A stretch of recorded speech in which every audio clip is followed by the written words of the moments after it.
Israel has sent mixed signals on the possibility of a ceasefire with Lebanon, with its Defence Minister Israel Katz seeming to contradict the statement of Foreign Minister Gideon Saar.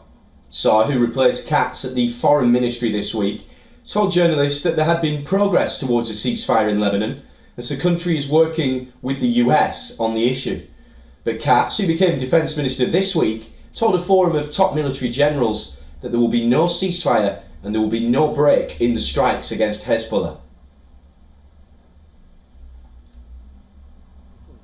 1701, which defined there will be no ceasefire and there will be no break in the strikes against Hezbollah. However, if the possibility arises and a proposal is put forward that would allow us to claim victory, meaning the surrender of Hezbollah, if Hezbollah would accept all our conditions that we coordinate with the United States and they would be able to materialize, we will certainly consider it very seriously.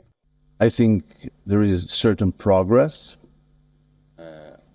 working on the issue. We are working with the Americans on the issue.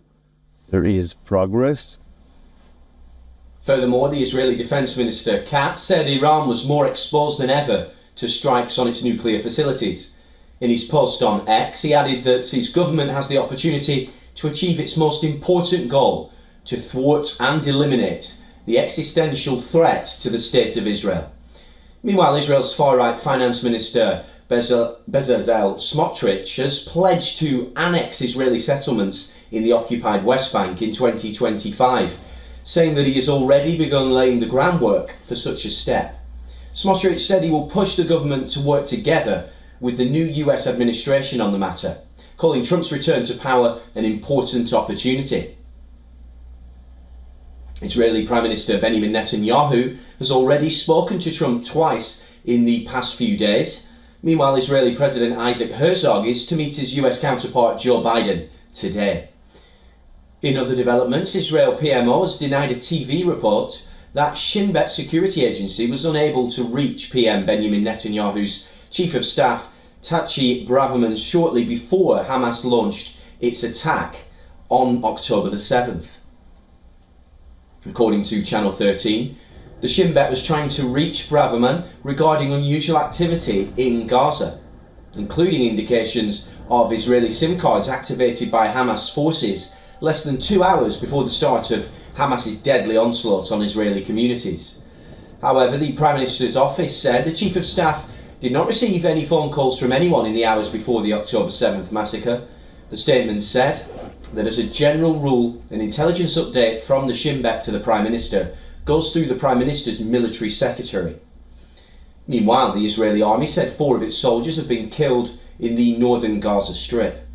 According to the IDF, all 4 fell during combat on Monday. That brings the total number of Israeli soldiers killed in the Palestinian territory since the start of ground operations in October last year to 376. In Lebanon, Israel struck the northernmost Akkar region, killing at least 8 people. According to a security official, the target of the strike was a Hezbollah member from South Lebanon who had moved into the building along with a displaced family. Israel also said it intercepted missiles during a rocket barrage from Lebanon over northern Israel. The interception was caught on camera stationed in Tiberias off the shore of the Sea of Galilee. The missiles were seen flying into the northern Israel before exploding behind the clouds. Earlier, the IDF said nearly 200 rockets were launched from Lebanon into Israel on Monday.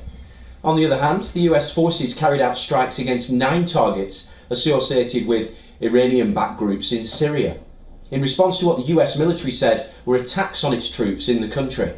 The US Central Command, CENTCOM, said the strikes will degrade the ability of the Tehran-supported groups to plan and launch future attacks on American and coalition forces.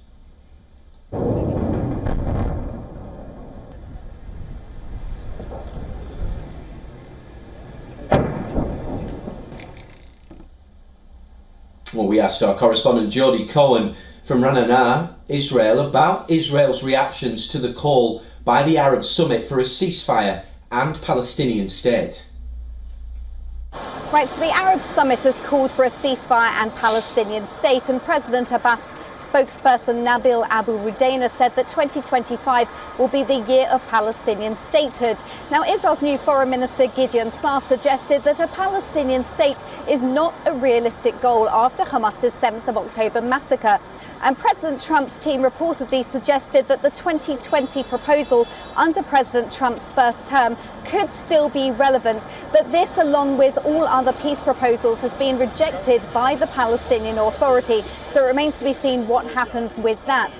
Meanwhile, Wednesday is the deadline set by the Biden administration for Israel to improve aid to Gaza. The Biden administration, remember, has conditioned military aid on humanitarian aid.